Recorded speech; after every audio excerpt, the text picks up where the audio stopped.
আমরা সেই মানুষ যারা পাহাড়েরও বুক চিরে ফেলি। দেখো, এই পাথরও আমাদের দক্ষতার সামনে মাথা নত করে। আমাদের মতো শক্তিশালী আর কেউ নেই। আমরা পাহাড় কেটে রাজপ্রাসাদ বানাই। আমাদেরকে কে রুখতে পারে? আমাদের কে ক্ষতি করবে?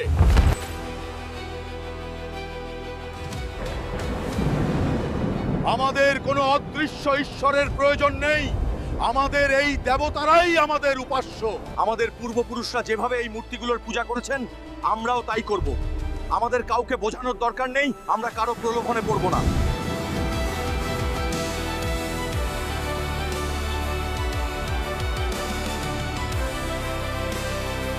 হে মানুষ, সকল আল্লাহরই ইবাদত করো, যিনি তোমাদের মাটি থেকে সৃষ্টি করেছেন এবং তোমাদের অসংখ্য নিয়ামতে ভূষিত করেছেন।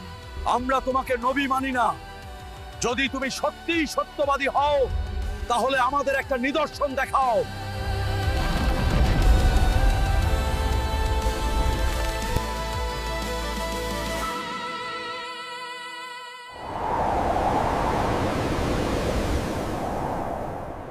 হাজার হাজার বছর আগে আরবের মরুভূমির বুকে এক শক্তিশালী ও ধনী জাতি বসবাস করত, আর তাদের নাম ছিল কওমে সামুদ।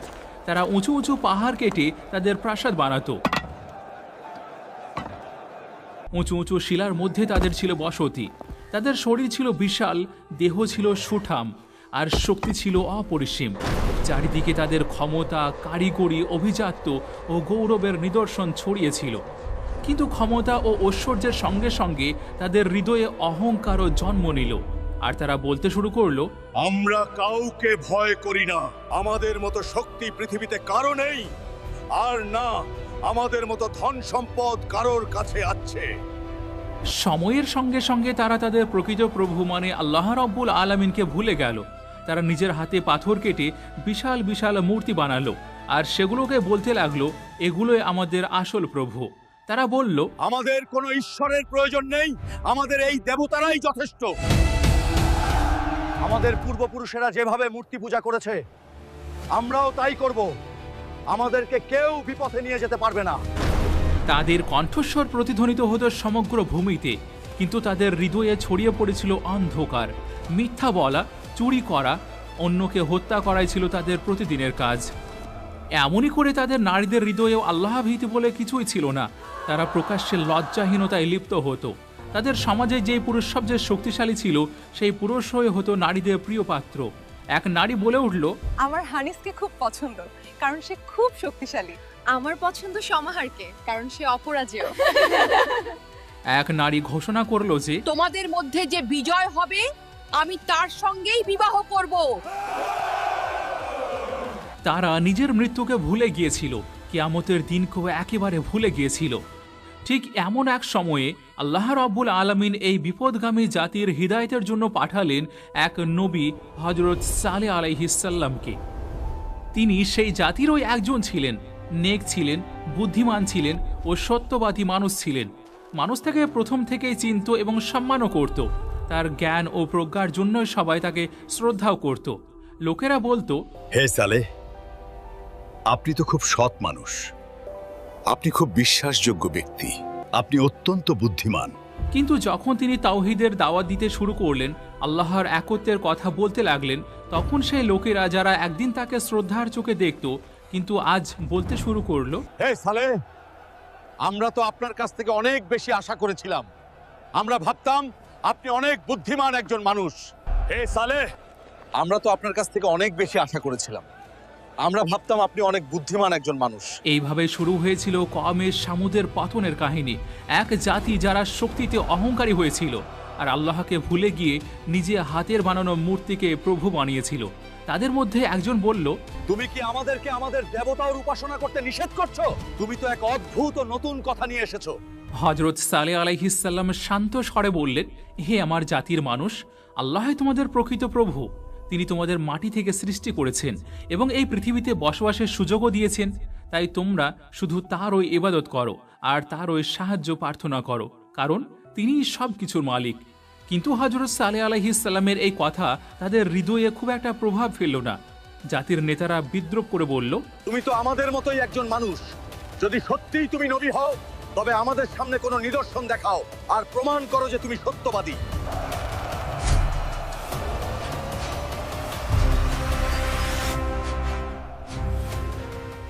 হযরত সালেহ আলাইহিস সালাম বললেন, হে আমার জাতির মানুষেরা, যদি আমি তোমাদের চাওয়া নিদর্শন দেখিয়ে দিই তবে কি তোমরা ঈমান আনবে, আল্লাহর পথে ফিরে আসবে?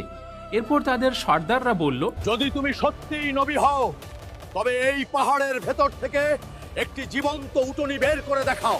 এমন একটি উটনি যা সুস্থ, শক্তিশালী এবং আল্লাহর ক্ষমতার নিদর্শন থাকবে। চারিদিক নিস্তব্ধ হয়ে গেল। এরপর হযরত সালেহ আলাইহিস সালাম দোয়ার জন্য হাত ওঠালেন। তার চোখে জ্বলজ্বল করছিল অবিচল বিশ্বাসের আলো। তিনি আল্লাহর দরবারে প্রার্থনা করলেন, আর তখন ওই সবার চোখের সামনে সেই বিশাল চট্টান কেঁপে উঠল। ধীরে ধীরে তাতে ফাটল ধরল, আর আল্লাহর কুদরতে সেই পাথর থেকে বেরিয়ে এলো এমন এক জীবন্ত উটনি যা উজ্জ্বল, বলিষ্ঠ ও অত্যন্ত সুন্দর ছিল। এই মুজিজা দেখে মানুষ হতবাক হয়ে গেল। তাদের চোখ বিস্ময়ে বড় হয়ে গেল। তারা একে অপরের দিকে তাকাতে থাকলো, আর তাদের মধ্য থেকে একজন বলল যে, এ তো জাদু, এটা সত্যিই আল্লাহের নিদর্শন। হযরত সালেহ আলাইহিস সালাম বললেন, এই উটনি তোমাদের প্রভুর নিদর্শন, একে কষ্ট দিও না। আল্লাহর জমিনে একে স্বাধীনভাবে চড়তে দিও, আর এর পানি পানের একটি নির্দিষ্ট দিন আছে, যেমন আল্লাহ আদেশ দিয়েছেন। আল্লাহর এই অলৌকিক দৃশ্য সবার সামনে ঘটলেও কিছু মানুষের হৃদয় তবুও কঠিন হয়ে রয়ে গেল। তারা মানতেই চাইল না যে এই উটনি কোনো মানুষের জাদু নয়, বরং আল্লাহর শক্তির ফল। হযরত সালেহ আলাইহিস সালাম নিজের জাতির মানুষকে আবার বললেন যে, এই উটনি তোমাদের প্রভুর পক্ষ থেকে এক নিদর্শন স্বরূপ। যেদিন এই উটনি পানি পান করবে সেদিন আর অন্য কোনো পশু পানি পান করবে না, আর পরদিন অন্য পশুরা পানি পান করবে, কিন্তু এই উটনি আর পানি পান করবে না। কিছু মানুষ বলল, নিশ্চয়ই সালেহ সঠিক কথা বলেছেন। হ্যাঁ, আমিও এর কথাতে সম্মতি জ্ঞাপন করছি। এমনইভাবে জাতির কিছু মানুষের হৃদয়ে ঈমানের আলো নেমে এলো, আর তারা সত্য গ্রহণ করল। কিন্তু অধিকাংশ মানুষ এখনও তাদের একগুঁয়েমিতে অটল রইল। তাদের অন্তরে অহংকার, ঈর্ষা ও জেদ আরও বেড়ে গেল। তারা বলল যে, না না, আমি এখনো মানি না, এটা জাদু ছাড়া আর কিছুই নয়। হযরত সালেহ আলাইহিস সালাম বারবার সতর্ক করলেন, হে আমার জাতি, এই উটনি আল্লাহর আমানত, এর প্রতি বিদ্বেষ পোষণ করো না, এর ক্ষতি করো না। যদি তোমরা এর উপর হাত তোলো তাহলে আল্লাহর শাস্তি তোমাদের উপর নেমে আসবে। কিন্তু এক রাতে যখন আকাশে তারারা ঝলমল করছিল আর মরুভূমির নিস্তব্ধতায় ঢাকা ছিল, তখন কিছু মানুষ গোপনে ষড়যন্ত্র করল উটনিটিকে ক্ষতি করার জন্য। তাদের মধ্যে একজন তীর হাতে তুলে নিল, তারপর সেই তীর দিয়ে উটনির উপর আঘাত করল। সেই তীরের আঘাতে যখন উটনি আহত হয়ে মাটিতে পড়ে গেল, তারপর আর এক ব্যক্তি বর্ষা হাতে নিয়ে উটনির উপর আঘাত শুরু করলো, একের পর এক নির্মম আঘাত। আর এইভাবে সে অত্যাচারীরা হযরত সালেহ আলাইহিস সালামের উটনিকে হত্যা করে ফেলল। পরের দিন সকালে যখন সূর্য উঠল, তখন মানুষ দেখল যে উটনিটি আর জীবিত নেই। তারা আল্লাহর এক মহান নিদর্শনকে মুছে ফেলেছে। তারপর যখন এই খবর হযরত সালেহ আলাইহিস সালামের কাছে পর্যন্ত পৌঁছে গেল, তখন তার মুখে নেমে এলো গভীর বেদনা ও অনুশোচনার ছায়া। তিনি বললেন, হে আমার জাতি, তোমরা এমন একটা কাজ করেছো যেটা আল্লাহ তোমাদের কঠোরভাবে নিষেধ করেছিলেন। এখন তোমরা 3 দিন তোমাদের ঘরেই অবস্থান করো, এরপর আল্লাহর শাস্তি তোমাদের উপর নেমে আসবে। কিন্তু সেই কাফেররা হাসতে লাগলো আর বলল যে, দেখা যাক সালেহে 3 দিন পর কি বা হয়, দেখি কোন শাস্তি নামে আমাদের উপর। কিন্তু তারা জানতো না এই 3 দিনই তাদের জীবনের শেষ সময়। তারা তওবার দরজা নিজেরাই বন্ধ করে দিয়েছিল, আর এখন আল্লাহর হুকুম নেমে আসতে চলেছে। এমন পরিস্থিতিতে প্রথম দিন কেটে গেল, কিন্তু কিছুই ঘটল না। দ্বিতীয় দিনও পেরিয়ে গেল, আবার তৃতীয় দিনের শেষ প্রহরও আসছে। আর হযরত সালেহ আলাইহিস সালাম তার জাতির দিকে শেষবারের মতো তাকালেন। তিনি জানতেন এখন আল্লাহর হুকুম কার্যকর হবে। যে সামুদ জাতি একসময় পাহাড় কেটে প্রাসাদ বানাতো, যাদের শক্তি ছিল অতুলনীয়, আজ তারা ধ্বংসের মুখে। হযরত সালেহ আলাইহিস সালাম বললেন, হে আমার জাতির মানুষেরা, ওহ, যদি তোমরা আমার কথাকে মেনে নিতে, যদি তোমরা আল্লাহর নিদর্শনকে মুছে না দিতে, যদি তোমরা তোমাদের গুনাহ থেকে তওবা করতে। এরপর হযরত সালেহ আলাইহিস সালাম তার ঈমানদার সঙ্গীদের নিয়ে দূরের পাহাড়ের দিকে চলে গেলেন। আর তখনই নেমে এলো আল্লাহর শাস্তি। প্রথমে এক প্রচণ্ড গর্জন, এক এমন ভয়াবহ আওয়াজ যা আকাশ ও জমিনকে কাঁপিয়ে দিল। প্রতিটি দেওয়াল কেঁপে উঠল।